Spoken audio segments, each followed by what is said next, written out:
Elle est où la caution? On peut, on peut prendre un café? On peut prendre un café sans problème. Alors, Mais bonjour les jeunes, comment ça va la Jacques Vabre? C'est nickel, tout se passe bien sur la Transat, sur le village, on est là pour offrir des cafés à tout le monde. Ils sont bien. Qu'est-ce que vous nous proposez comme café? Alors le baya ou le papaya? Alors le baya, Paya. voilà, tout à fait. Le baya c'est quelque chose de, c'est un café plus doux et le papaya c'est plus corsé. Très bien, moi ça sera corsé. et ben moi plus doux. Ah bah alors de doux, voilà. alors de doux. Ah bon, d'accord. De doux. Eh, regardez. Ouais. Transat Jacques Vabre. Salut Jérôme, salut Radio Sport. Non, on est avec Nathalie Roland quand même, qui est la grande patronne de Jacques Vabre. Quand on dit la Jacques Vabre, on dit même pas la Transat maintenant, on dit la Jacques Vabre, tu vois.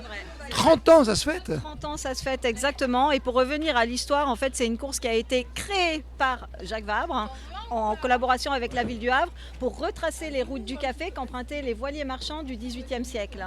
Voilà, et on se retrouve 30 ans après avec un plateau fabuleux de 95 bateaux, là où il y en avait 13 Ah en oui. 93. Carrément une centaine. Grosse Ouais. évolution, quasiment une centaine exactement, 200 skippers.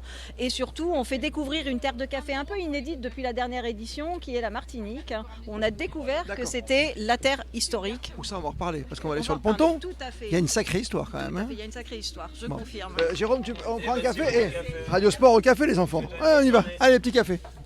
Merci hein. Et Chin, hein. Bon anniversaire. Joli 30 ans. Hein. Ouais. Joli, hein, 30 ans. Allez, on va au ponton. Ça maintient jeune le café. On va voir un peu les bateaux. On va voir les bateaux, absolument. Suivez-nous sur Radio Sport, vous allez découvrir tous les bateaux de la Transat, ou presque, il y en a une centaine. En Hein. tout cas, un qui nous tient à cœur. Ah, on va voir. où il y a du suspense Il y a là. du suspense, Il y a du exactement. suspense. On va comme ça, vous me suivez. Allez, venez avec moi.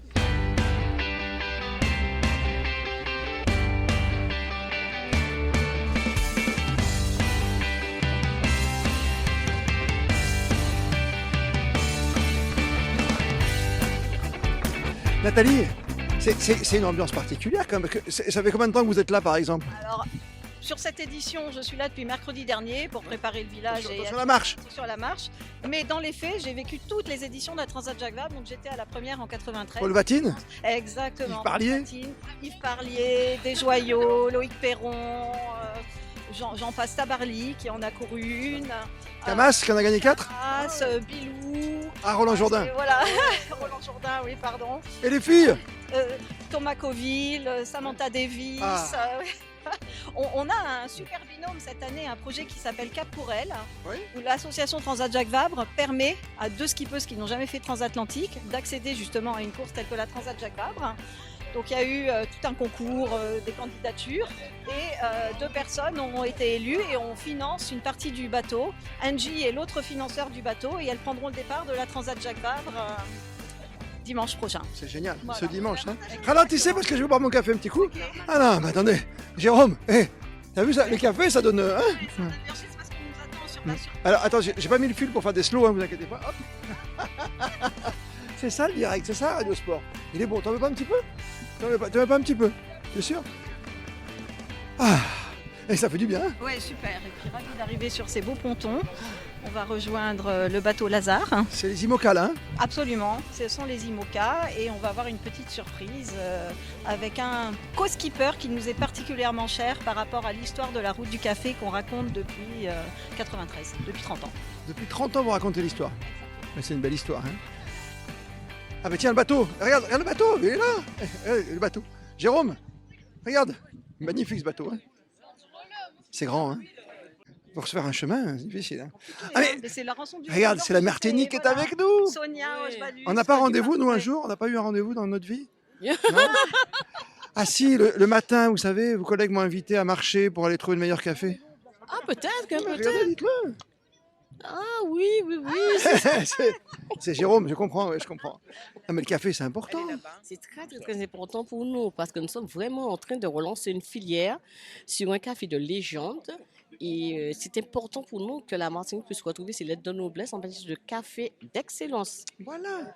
Je savais qu'on avait quelque chose à se dire, vous voyez. C'est l'histoire qui est en marche, là. Exactement, c'est l'histoire qui est en marche. Alors, en fait, c'est Félix qui fait partie de l'histoire de la route du café, puisque c'est un descendant de Gabriel de Clieux, D'accord. qui a été le premier à amener un plant de café en Martinique Pour planter là-bas. pour planter là-bas, dans sa propriété dans un premier temps, et puis ça s'est étendu jusque d'ailleurs dans toutes les Antilles françaises et ensuite en Amérique latine. Donc en fait, la Martinique est le berceau historique de la production de café. Mais c'est quelle année, ça? C'était en 1723. 21 ou 23? 17 ans, 21. Oui, voilà, Ah, c'est et mieux en fait. Hein, Jérôme, voilà. qui dit la vérité, la Martinique ou le Havre, hein? Ils sont partis en 21, ils sont arrivés En 23. Ah, 23. Il est où le skipper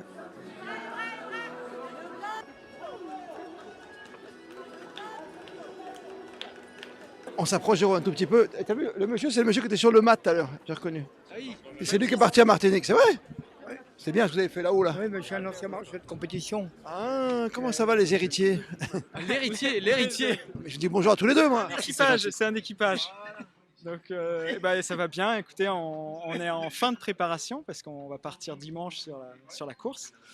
Et voilà, écoutez, il y a une histoire qui autour du café La Jacques Vabre.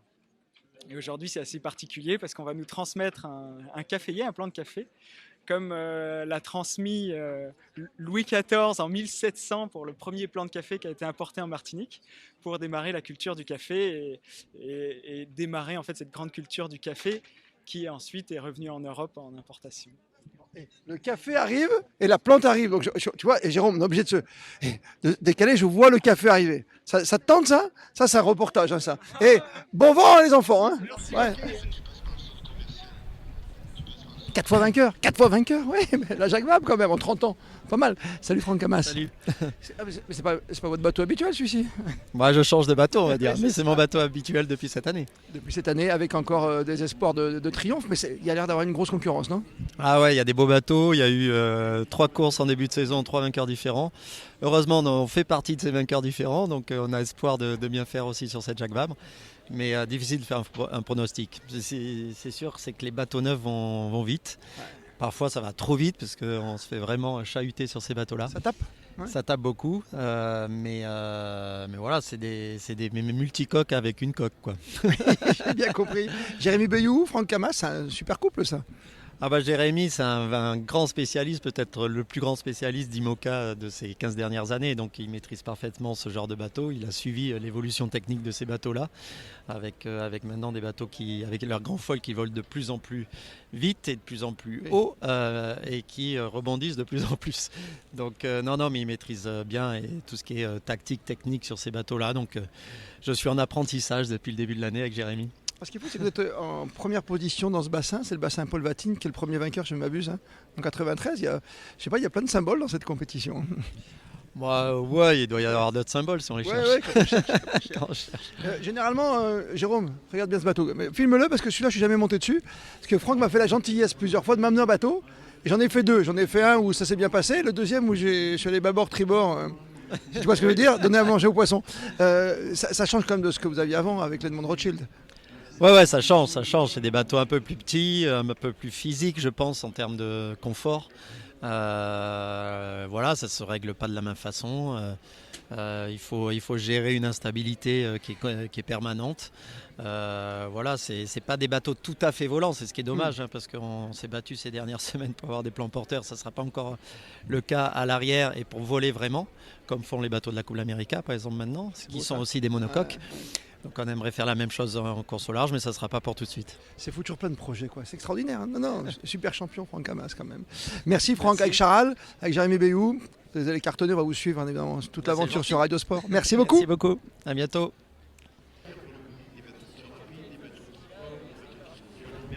L'histoire des bateaux, la transat, toute l'histoire est là, quand même. C'est incroyable. Ouh là là, il y a un petit... Jérôme, il y a un attroupement, là. Il doit se passer un truc. Vas-y. Oui, moi je ne viens pas en tant qu'ancien chef d'État, je viens en tant que président d'une fondation, certes que j'avais lancée quand j'étais président de la République, mais qui là est à sa place puisque nous avons soutenu des associations, Lazare ici où nous sommes en est une, qui vont maintenant être sur les voiles des bateaux. Parce que ce que veulent faire les skippers, ce n'est pas simplement une traversée, ce n'est pas simplement une course, c'est aussi de choisir la bonne direction et donner du sens à leur initiative et à leur exploit. Et ce que je fais en sorte de promouvoir, c'est l'idée qu'aujourd'hui, même dans les plus grands moments, les grandes compétitions, il peut y avoir une part qui est réservée précisément à l'action caritative, générale, bénévole, et où on fait valoir, surtout dans ces circonstances, celles qu'on connaît aujourd'hui, le sens du partage, le sens de l'harmonie, de la cohésion. Et c'est formidable de se retrouver avec des associations comme Lazare, que je retrouve parce que je vais à chaque grande course les retrouver, justement, qui font l'accord entre des personnes qui sont fragiles, qui sont quelquefois dans la rue, avec des personnes qui leur donnent, comme ici avec ce bateau, le sens de l'aventure, de monter tout en haut. Il y a des gens qui sont tout en bas, de les faire monter au plus haut du mât, pour leur donner l'espoir qu'il n'y a rien qui leur est interdit. Parce que c'est ça le but, rien ne doit être interdit. Alors ces associations comme la Transat, c'est des histoires d'hommes, ici des histoires de marins. C'est quoi votre lien avec ces marins? Quel marin sommeille en vous, monsieur le Président? Moi j'ai beaucoup navigué, vous savez, j'ai connu des épreuves aussi, des mers hostiles, des tempêtes, on en connaît tous quand on est à la tête d'un État comme celui de la France. Et je sais ce que ça veut dire, c'est-à-dire il y a rarement des eaux calmes. Et quand elles sont trop calmes, c'est là qu'il faut s'inquiéter. Il faut toujours qu'il y ait du vent, il faut toujours qu'il y ait quelque chose qui vous pousse, qui vous amène à aller plus loin que ce que vous aviez imaginé faire. Donc pour ça qu'ayant pratiqué quand même la voile quand j'étais plus jeune, je suis très heureux d'être avec des marins parce que justement ils savent ce que c'est que l'épreuve. Ils savent qu'ils peuvent tout perdre, qu'ils peuvent démater, qu'ils peuvent parfois sombrer, mais ils ont toujours l'envie de remonter sur le bateau. Voilà, il faut toujours avoir envie de remonter sur le bateau. Merci, monsieur le Président. Jérôme, ça y est, on est sur les grands bateaux, tu sais, les ultimes. On s'était promis d'y aller. Là, il y a le bateau de Fouad Gabar. De l'autre côté, il y a l'Actual, il y a le Sodebo. Là, on est sur le bateau d'Armel Lecléache, notamment, sur le Bank Pop. Et puis derrière, il y a le bateau de Charles Caudrelier et de son équipier. Ça va être une grande course, ça part dimanche. Ça va être génial. Direction la Martinique pour les ultimes. 95 bateaux au départ de cette grande transat Jacques Vabre. Hey, t'as réussi à monter? Ça bouge, hein? Ça bouge. Et bonjour Charline. Bonjour. Fais le bisou, attends, bonjour Charline. Parce que ça, c'est la vie c'est vrai, c'est la vie d'une course. Tout à fait. Tu t'occupes de tout. Exactement. Est-ce que tu as des marins avec toi sur ce bateau? Bah ouais, un grand marin, un Charles grand Caudrelier. Tu veux dire un vrai vainqueur de course, quoi. Vainqueur. Tu sais ce que c'est, la route du Rhum, tout ça, quoi. Exactement. D'accord. Il sait de quoi il parle. Salut Charles. C'est un vainqueur qui va essayer d'être un futur vainqueur. Mais... Oui, mais non, mais d'accord, mais tu restes sur un succès incroyable. Ouais, on a fait quelques belles saisons là avec le Gitana Team, ouais. Ça s'est bien enchaîné les 3 dernières années, les 3-4 dernières années. Il y a des beaux bateaux, il y a une belle concurrence avec les ultimes ici, il y a 95 bateaux, mais c'est une catégorie toujours à part. Hein. Oui, c'est des bateaux qui sont assez incroyables, de fait par leur taille, leur vitesse, surtout leur performance. Voilà, on est capable de traverser l'Atlantique en 6 jours, on est capable de faire le tour du monde en 40 jours. Donc oui, puis maintenant on vole, c'est une révolution. Il y a 5 ans, on n'imaginait pas ça. Alors on vole pas vraiment, on est juste, nos coques s'élèvent et sont portées. Après, il n'y a plus que des petites ailes dans l'eau qu'on appelle et ça nous permet d'aller beaucoup plus vite. Encore plus vite. Ça, c'est très très beau pour l'avoir essayé grâce à toi et avec Franck Camas à l'époque. On a retrouvé tout à l'heure, il se souvenait que j'avais fait bâbord-tribord pour l'évacuation, si tu vois ce que je veux dire. Il a les meilleurs souvenirs qu'il se souvient. Il a fait plus attention, je ne me souvenais pas, moi, tu vois. Ça t'oublie pas? Moi non, je regarde pas, je voulais pas t'en parler, quoi. Non, mais je comprends. Vous savez quoi? Je crois qu'il est bien, voilà, mais après, mettre les gens mal à l'aise. Mais moi, mal à l'aise, ok, mais c'est lui qui a fait les sandwichs. Parce que c'est toi qui cuisine. Donc tu penses que c'était ma cuisine? Non, j'ai pas goûté, j'ai pas pu. Ah oui. C'est toi qui vas faire à manger là, le café Alors non, on a les plats qui sont préparés par 2-3 cuisiniers et on a des très très bons plats à bord. On a même un chef étoilé, Eric Guérin, qui nous prépare des plats. Donc on est très bien alimenté à bord du Maxi de Montrochil. Ouais, et on a de la chance pour ça. C'est une belle aventure quand même. Hein. Ouais, ça reste une aventure, toujours, c'est une aventure. On a beau l'avoir fait plusieurs fois, on ne sait pas ce qui va se passer, on ne sait pas quelles conditions on va exactement rencontrer, les problèmes qu'on va rencontrer, ce à quoi on va faire face. Puis c'est aussi une nouvelle aventure pour moi parce que c'est un nouveau coéquipier. Donc avec Franck, on était un peu un vieux couple et là, j'ai démarré une nouvelle relation donc avec Erwan et Israël. Et je vais, voilà, ça va être sympa. Ça c'est sympa aussi parce que c'est de partager ça avec quelqu'un de nouveau. C'est la nouveauté, c'est bien, c'est la voile, c'est un petit monde aussi. Hein, voilà, dans le monde des champions, je veux dire. Ouais, ça reste un petit monde. Erwan, il débarque pas comme ça de nulle part. Il fait partie du Gitana Team depuis 2019. Il a gagné avec nous toutes les courses en équipage. Et surtout, c'est un des artisans des victoires en double et en solitaire parce que c'était lui qui était derrière l'écran pour nous dire où aller. Notamment sur la dernière route du Rhum, avec Franck cette fois-ci. Et sur la dernière Jacques Vabre qu'on a gagnée, c'était lui qui a fait la plus belle trajectoire. Tu pars dimanche, vous partez dimanche sur ce bateau. Le café, on le prend quel jour en Martinique, ensemble? Le plus tôt possible. Ce que j'espère, c'est que ce sera le premier on sera les premiers avec qui tu en prends. C'est surtout ça qui est important. Comme j'ai eu la chance, tu sais, Le de temps, naviguer. c'est pas grave, on n'est pas un jour, 2 jours près. J'ai une tendresse que j'ai quand même navigué sur ce bateau, ce qui est rarissime, ce qui est un privilège rare, tu vois, dans la vie de journaliste, et donc tu as une petite tendresse pour ce bateau, quoi. Il me connaît, tu vois. Ouais, il connaît. Mais écoute, nous aussi, on a une grosse tendresse pour ce bateau parce qu'il nous apporte beaucoup de bonheur et tous les jours, voilà, c'est un privilège énorme de naviguer dessus. On en est conscient et on s'amuse beaucoup à le faire progresser. Et c'est vrai qu'il y a une petit côté affectif pour ce bateau que j'avais jamais eu avec d'autres bateaux d'ailleurs. Carrément. Ouais, parce que je sais pas, déjà quand tu navigues en solitaire, à un moment, tu es le seul à qui tu peux parler, c'est ton bateau. Donc même si ça sert à rien. Tu veux une petite tape dans le dos de temps en temps, ça c'est va lui qui doit t'amener d'un point A à un point B, donc tu as quand même voilà, même si je suis pas du genre, trop à aimer ce genre de choses, c'est vrai qu'il y a un petit côté, sur ce bateau, il y a une petite histoire d'amour, quoi. Tu lui parlais quand même? Je lui ai parlé au départ et je lui ai parlé à l'arrivée. Je lui ai parlé au départ pour lui dire, on va la gagner, et à l'arrivée, lui dire, on a gagné. Charles Caudrelier quand même qui va partir. Tu sais, moi j'aime bien faire un truc rigolo avec la caméra, regarde bien, tu vois. T'es prêt? Vas-y. Ça sert à rien de mettre un stabilisateur. Ah non, ça sert à rien. Merci Jérôme, t'étais super efficace. On va quitter le bassin, t'imagines? On a mis le gilet, hein? Ça va Youn? Ah oui, ça va très bien. Qu'est-ce que tu fais là, ta journée là? Tu te balades entre les ports, tu regardes si les IMOCA sont là, si les ultimes n'ont pas bougé? Si les IMOCA ne bougent pas et si les ultimes ne bougent pas non plus. C'est des bateaux qui sont très vicieux, qui ont tendance à s'en aller la nuit, comme ça ils s'enfuient. Donc on les surveille toute la nuit, non. Ton rôle là pendant la transat, avant le départ? Ça a été de récupérer, d'accueillir les marins et leurs bateaux dans le port du Havre. Et puis là, c'est de préparer le départ justement qui se rapproche.